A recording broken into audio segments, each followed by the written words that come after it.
The end of summer. Summer had always felt endless to me.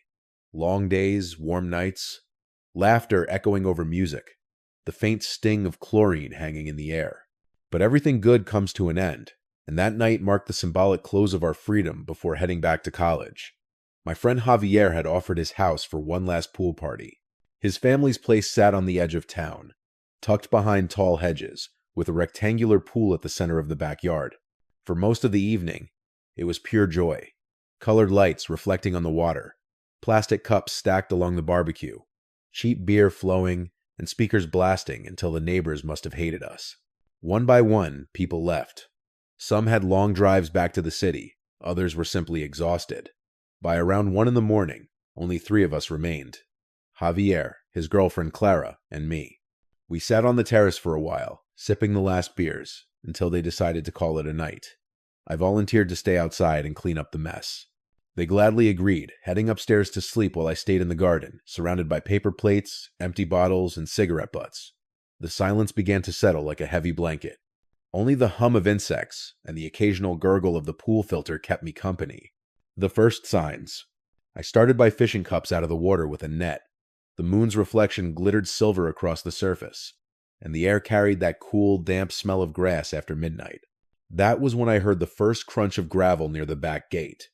I looked up immediately, certain someone had come back for something they'd forgotten. But when I focused on the entrance, no one was there.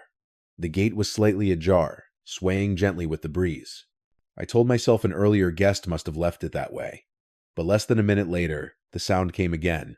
Deliberate footsteps on gravel, closer this time.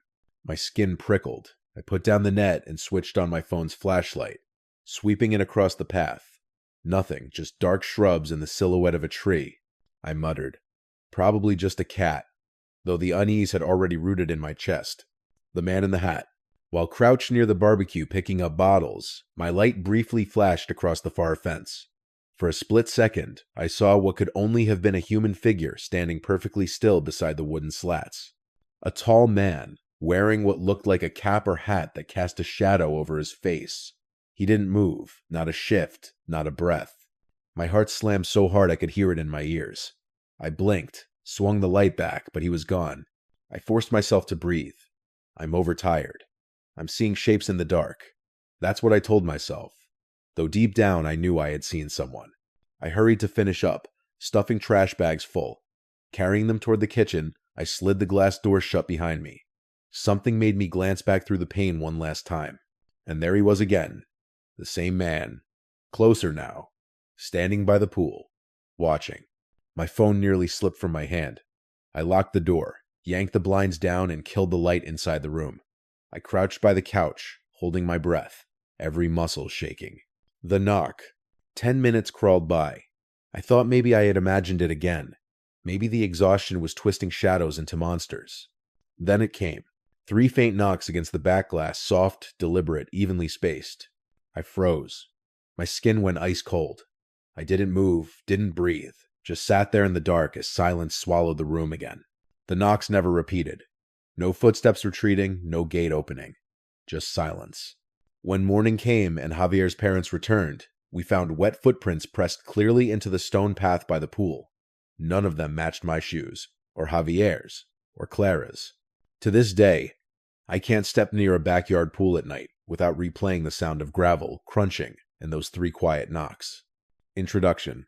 A late summer shift. It was the final week of August, the last stretch of summer before the return to campus. The heat still lingered in the afternoons, but the nights had grown cooler, carrying with them a hint of the autumn waiting just around the corner.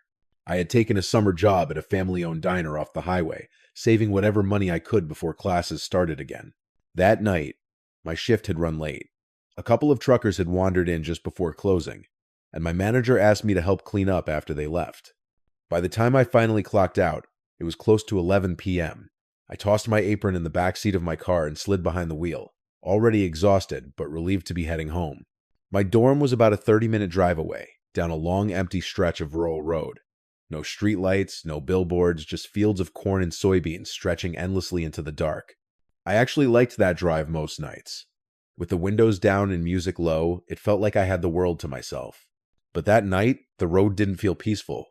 It felt hollow. The first sight. 10 minutes into the drive, I noticed headlights in my rearview mirror. At first, nothing seemed strange about it. Cars passed through this road every so often. But something about the way the vehicle lingered behind me put me on edge. I adjusted my mirror. It was a pickup truck, older model, boxy silhouette. The headlights were bright and steady, hovering a few car lengths back.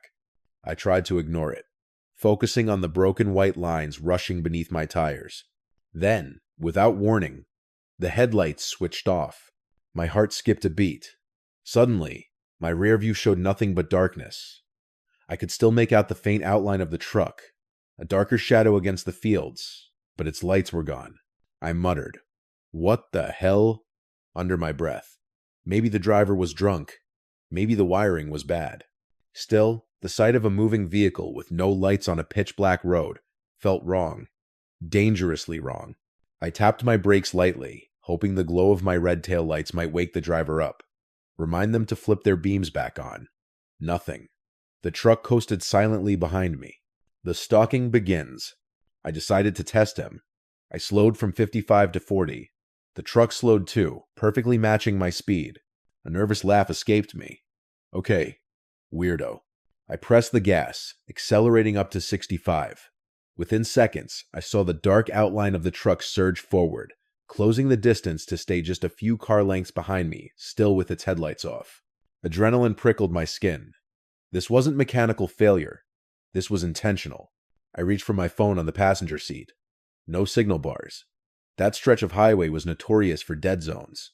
My hands were sweaty against the steering wheel. I gripped tighter and tried to stay calm.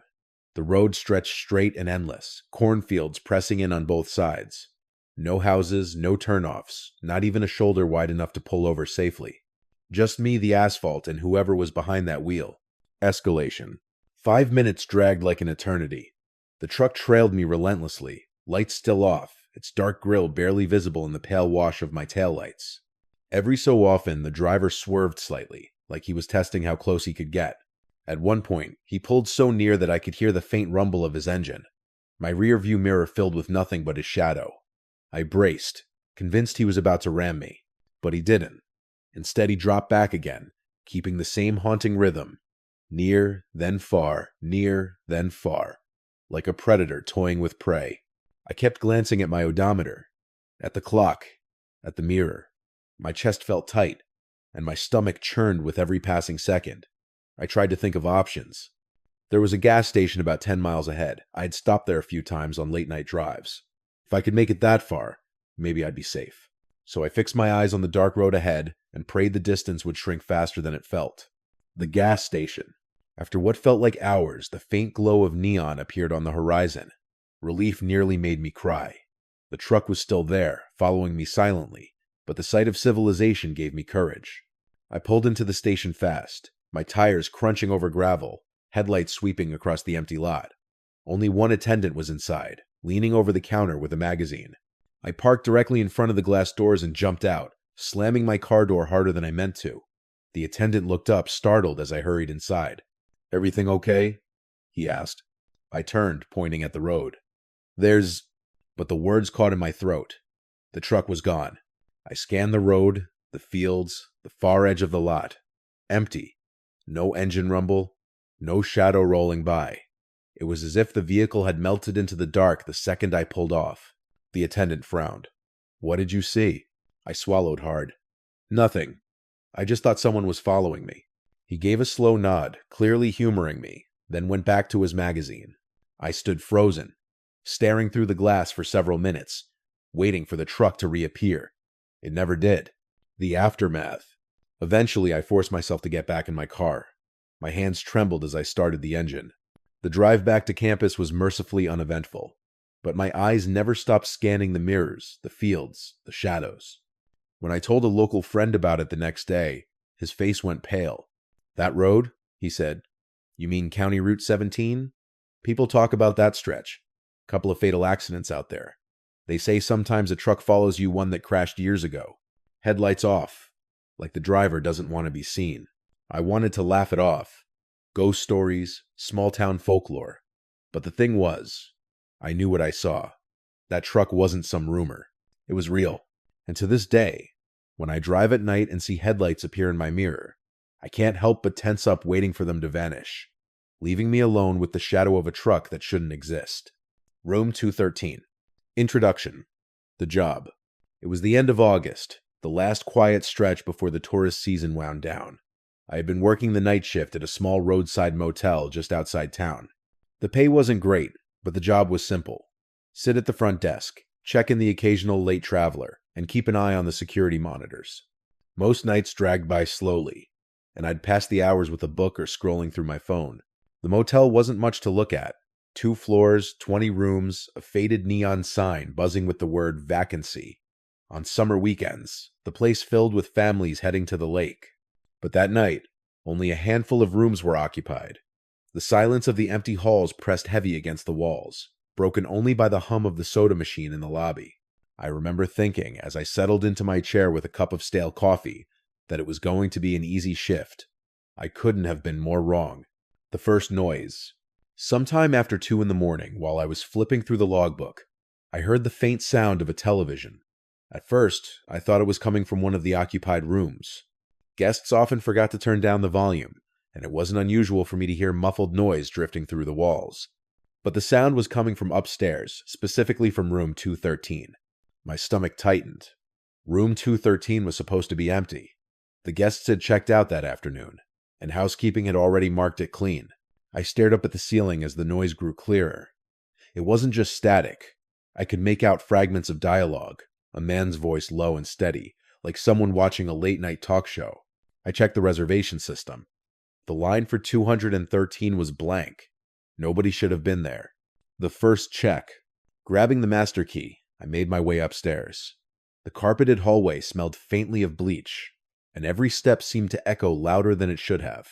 At the far end, light spilled faintly from the crack beneath the door to 213. I knocked. Housekeeping? My voice sounded weak, swallowed by the silence. No answer. I knocked again, louder. Front desk. Hello? Still nothing. Only the flicker of light beneath the door and the steady drone of the TV. Finally, I slid the master key into the lock and pushed the door open. The glow from the television filled the room. But instead of a show or movie, the screen was caught in endless static gray and white snow crackling with bursts of noise. The volume was high enough to rattle faintly in the air. The bed was perfectly made. No luggage, no shoes, no sign that anyone had stepped foot inside since housekeeping left. I walked to the TV and switched it off. The sudden silence was deafening. I lingered a moment, scanning the corners of the room, the bathroom door, the closet. Everything was still. Shaking my head, I locked the door behind me and headed back down. The security footage. Back at the desk, I stared at the monitors. For a while, everything remained normal. The vending machine humming. The lobby empty. The parking lot still. Then, out of the corner of the screen showing the second-floor hallway, I noticed movement. The door to 213 had opened. Slowly. Quietly. A figure stepped into the hall. The image quality wasn't great, but I could see enough. A tall, thin shape, almost human, but blurred like the camera lens couldn't quite focus. The figure moved stiffly, its head tilted slightly to one side, arms hanging unnaturally low. It turned toward the camera for just a second. I swear I saw the faint outline of a face, but the features were smeared, distorted, like a drawing ruined by water. Then it walked down the hall and disappeared off-screen. My hands trembled as I replayed the footage. Each time, the figure looked wrong in a way I couldn't explain. I knew I had locked that door. The return. I debated calling the police. But what would I even tell them? That an empty room had turned on its TV and a shadow had walked out? They'd laugh me off the phone. I decided to check again, convincing myself that maybe a guest had snuck in somehow, or that my mind was exaggerating the footage. I grabbed a flashlight and forced myself upstairs. The hall was empty, but the air felt heavy, as if pressing against my chest. The door to 213 stood slightly ajar. I swallowed hard and pushed it open. The bed was still made. The TV somehow was back on static, hissing louder than before. On the dresser, a glass of water sat half full. I knew for certain it hadn't been there earlier. My flashlight flickered once, then steadied. From the bathroom came the sound of dripping water. Step by step, I approached, my breath loud in my ears. The door was shut. I pushed it slowly, and the hinges groaned. Inside, the sink faucet was running at a thin stream, water pooling in the basin. I reached out to turn it off. Behind me, the bathroom mirror clouded with condensation. Letters began to appear, written by an unseen hand. Get out. He bolted. The final night. Back at the desk, I tried to convince myself to leave, to quit right then and there. But some mix of pride and fear of losing the job kept me rooted in place. I sat rigid in the chair, eyes glued to the monitors, waiting for dawn. At 3:17 a.m., the screen for the second-floor hallway flickered. The door to 213 opened again. The same figure stepped out. This time, it didn't walk away. It stood there, facing the camera, motionless. And then, slowly, it began to walk toward the lens, down the hall, closer and closer, until its blurred face filled the frame. The screen went black. Every other monitor in the system followed one by one, shutting off until the lobby was swallowed in silence and the soft hum of the neon sign outside. When the screens came back seconds later, the hall was empty. But on the desk in front of me, resting on the logbook, was the same glass of water I had seen in room 213, half full. Aftermath. I quit the following week. Even now, months later, whenever I drive past that stretch of highway, my eyes are drawn to the glowing neon sign of the motel. I never stop. I never go inside. But sometimes, when I glance up at the second floor, I swear I can see the curtain of room 213 shift, as if someone is still up there, watching. And every time, I wonder if the next poor soul who checks in will hear the faint crackle of static through the walls.